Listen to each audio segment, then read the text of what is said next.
Steve, 3 tough days cricket. How do you assess the game as it stands? Well, a lot of runs and not many wickets, I think, across the board. Yeah, it's been hard work for the bowlers. I think we knew looking at the surface to begin with that it was going to be hard work. That's why we won the toss and batted.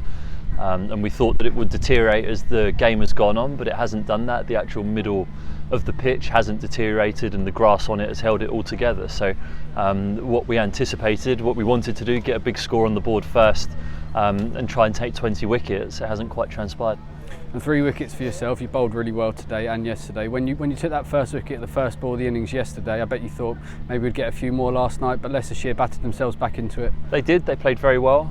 They didn't just play like sitting ducks. They came at us and played some shots, which I think in that scenario you have to do as a batting team. You can't just sit there and wait for a bowler to get you out. You have to be a little bit proactive, and I thought they did that actually really well and kept putting us under pressure, which means that you don't have the same amount of catches in and you can't build that same pressure. So yeah, well played to them. I think all of their guys who've come in, apart from Asad, who got out first ball of the innings, have started okay and built an innings well. And yeah, we've tried to eke those wickets out. We've tried to be inventive with the way that we've gone about trying to get those wickets, but they've got the better of us.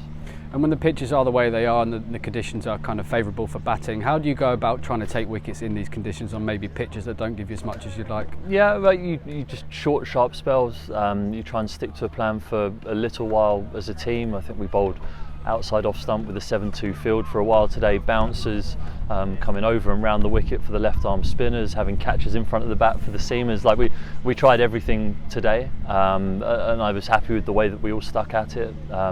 Maybe a few too many boundary balls that let the score move on a little bit quicker than we'd have wanted. But I think that's going to happen in the scenario that we find ourselves in. So yeah, you just have to be inventive and try and stick at it and run in as long and as hard as you can and hope that you can win the battle of patience.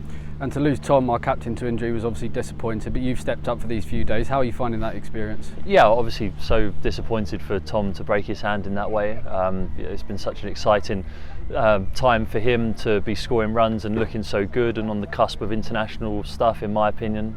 So it's a real shame for him, and to step into his shoes for the remainder of this game has been something, very proud obviously to captain Sussex here at Hove, and something that, if I have to do it in the future, if Ollie Robinson's not available, because he's the natural vice captain, I think, so then I'm more than happy to do it, but very much a standing captain today, and 500 odd for 4. I don't know if you'd keep me in the job. And 1 day left to go. How do you see this one playing out? I think that we have a big morning on our hands tomorrow, because Leicestershire have the ability to be able to come at us and try and get beyond our score and put us under pressure in those afternoon and evening sessions. I'm sure that will be their game plan, so we have to hang in there as long as we possibly can and try and make the scoreboard go nowhere. And I think that that's our job, and if we get wickets whilst doing that, then great, but first and foremost tomorrow morning it's important that we don't give them a flyer and let them get ahead of the game and allow them to bowl at us in the afternoon.